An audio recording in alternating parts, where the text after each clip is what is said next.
Hammaga salom. Men Amerikani qishloq joylarida aylanib yuribman.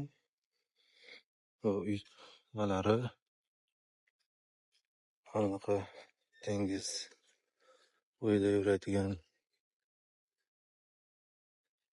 kvadrotsikllar desa ham bo'ladi. O'zimizda kvadrotsikl deyiladi. Bu yerda har xil uylar, har xil turdagi uylar. Biz yo'lda o'rtasiga yurishimiz mumkin emas, shuning uchun chekkasiga o'tamiz. Bu joyda olovchi yonib turibdi.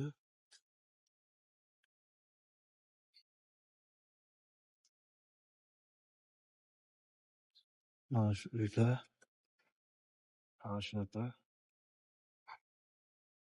Bu yerda haqiqiy amerikaliklar ko'p nisbatan migrantlar kamroq joy.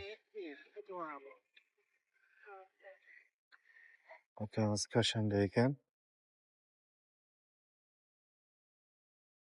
Qani yuraylikchi, bu atroflarda nimalar bor ekan?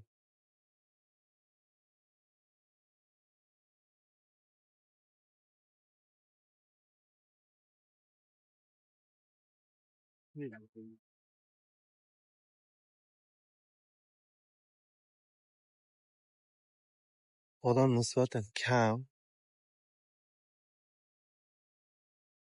balki hamma ishda bo'lganligi uchundir, lekin odam juda kam.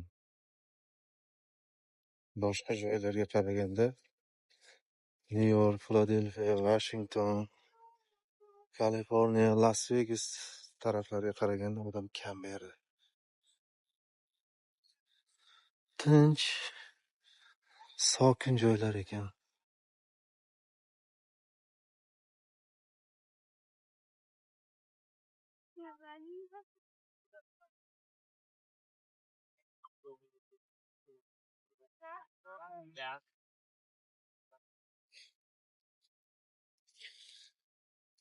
Kimdir yugurib yuribdi, kimdir parishkasi bilan aylanib yuribdi. Mana xolis akalarimiz, endi bizlarning tilda aka deyiladi. Chunki mana bu ko'cha zo'r ko'chacha ekan lekin.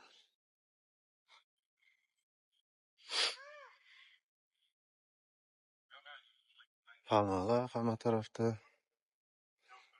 Men Florida bilan yaqin masofa mana. Amerikaning haqiqiy tor ko'chalari. Ikkita polosali asfalt qo'yibdi, o'sha joydan mashina yuradi.